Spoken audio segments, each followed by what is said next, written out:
Good afternoon, everyone. This is Woody Collins with Congo Helping Hands, and this is another day of talking about the Congo. And today we're going to talk about one of a real problem that we see around the world, not only in Congo but around the world, and that is the disadvantage that girls have, and it also goes for women, but there's a quite a disadvantage that they have in a lot of things. We will start off with education, and I've seen it at Bulape in the primary school, grades 1 through 6.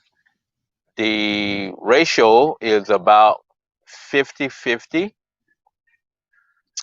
and then by time the it gets to sixth grade, it's less than 50-50.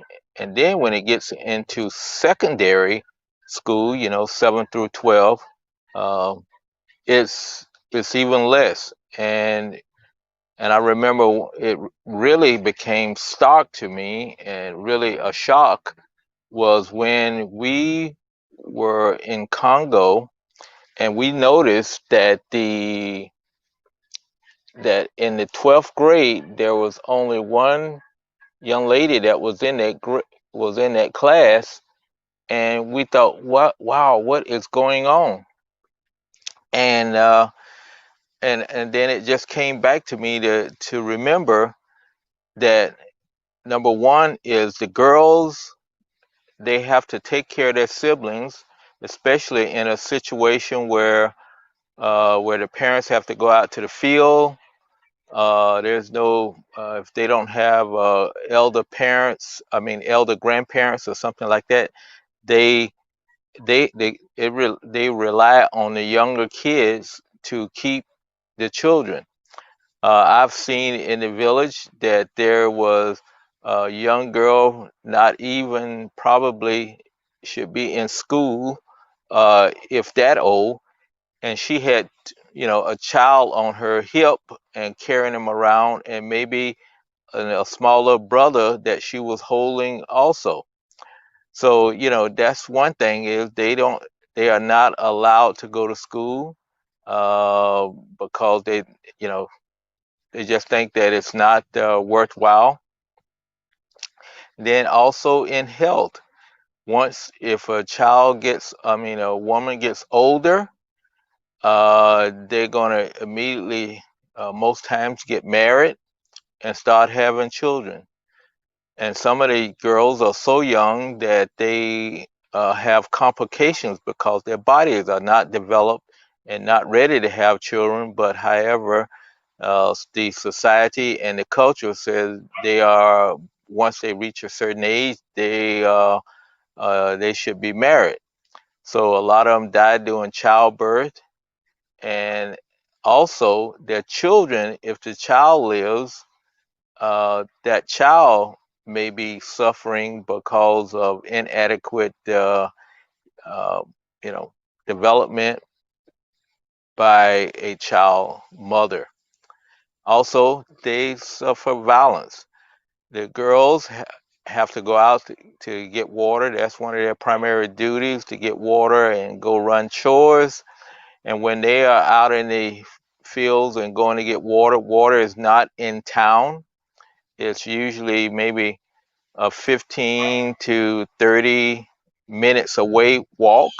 And when they have to go out to walk to get it, it's in the forest, or it's down the hill, or if they actually farming, they would have to go out to their parents.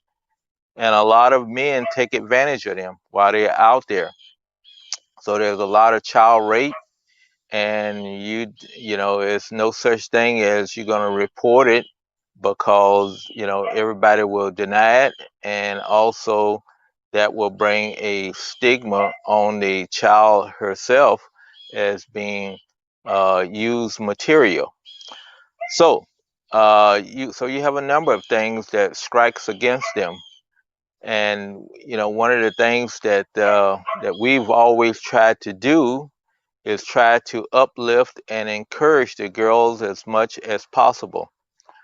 Right now, we have a church that's up in North Carolina, Concord, North Carolina, and they are providing scholarships to girls. And I tell you, when we started that program uh, to girls to go into nursing, they were just like, "Oh, why you want to do that? Why not the boys?" And it was, and we just had to keep stressing that we want more girls to have the opportunity. And of course, they say, "Oh, the boys need the opportunity too." But we know that if parents, say a father, have a girl and a boy, he's going to give that boy the opportunity to go to school and to be all he can be. But that girl, he's going to expect her to get married, that situation. So they have a lot to be, um, you know a lot of disadvantages, let's say it that way, a lot of disadvantages against girls. So one of the things that happened to me last year, when I was in Kinshasa, I was running the Methodist Presbyterian Hostel, and we had a big women's conference, which was unusual. But a church uh, decided, from England, they were going to run a women's empowerment conference, and they chose the Methodist Presbyterian Hostel, MPH, to be the to have it at the. And at the time, I was the acting manager, and we just provided the food and the lodging and so forth. And one of the things that we also kind of, and I didn't realize it at the time, we had suggested someone who could be their translator. So the translator came in and was working, and so I didn't have anything to do with it. But after about the second day, this young lady walked up to me and says, "I know you." And immediately I looked at her, and I'm going, "Boy, I don't remember her." And I'm really just thinking, I'm stalling. And I finally fessed up and says, "Where do you know me from?" She says, "I'm from Bulape, and I remember when you used to come to Bulape, and that was out in the village." And I said, "Oh, okay." And she says, "I remember your daughter came." And I says, "Since both of my daughters have been to Bulape." And I said, "Which one?" And she says, "The oldest one." I said, "Oh, Latoya." She said, "Yeah, I played soccer against her." And I thought, "Oh, you did?" And so it intrigued me, and I, was trying to think about it.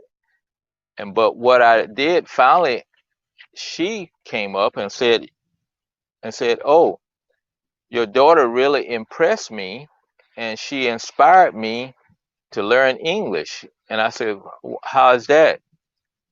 And she said, "Because at the time I could not speak English, and so in order to be able to talk to her, I decided if she comes back again, I will know English and will be able to talk with her." So I thought, "Oh, that sounds good," and it just kind of really impressed me that she would come up and say that. And number one is remember me, remember my daughter. So here is a video of Irene. That was her name, and it starts off. I didn't have time to cut the the video, but it's about 3 minutes long. And in the first part, I'm giving some commentary on some scripture reading, but after the scripture readings and stuff, I get into it, and you can see Irene uh, talking about her experience at Bulape. Now she's a teacher in Kinshasa and also an English translator. So let's hear Irene.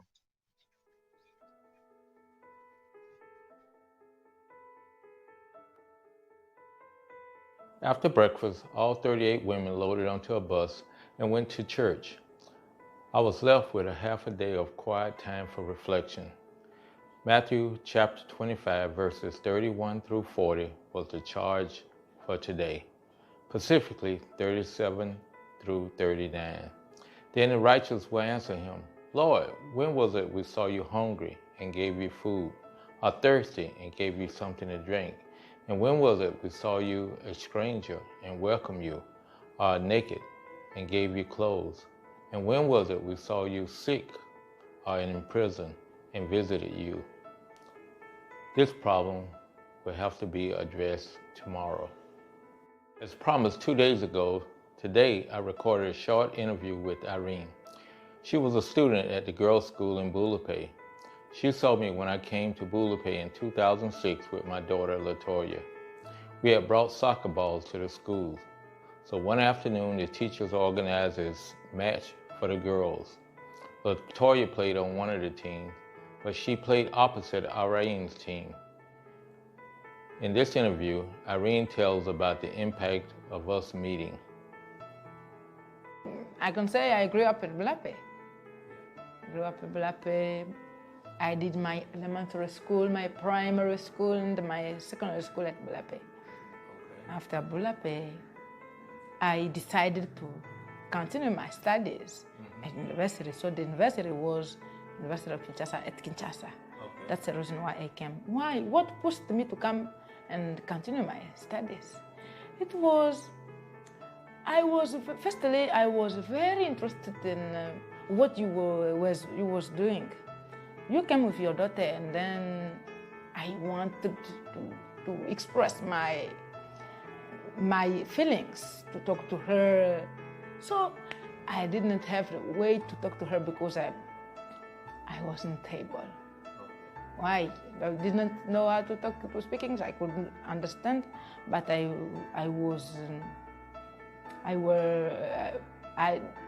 could not do it better. That's the reason I am teaching. But if I have if I receive a call that come and interpret, I do it without no problem. Yeah, but I am able also to teach, not in elementary school or primary school, only secondary school. It depends on the classes they are going to give me. Of course, I have even already done. I have already worked in such an organization. It is local. I have been even certificated after my work. When my contract was finished, I have even my certificate. I worked as a secretary. I am able to work like a secretary, so management of the office, using the computer.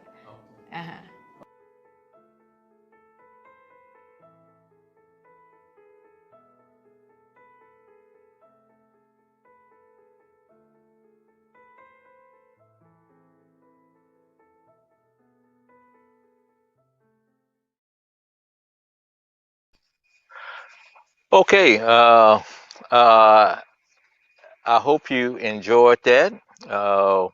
And I see we have Veronica, and Veronica is another girl, young lady now. She lives in Kinshasa, and Veronica was also at the girls' school at Bulape that we have supported in the past.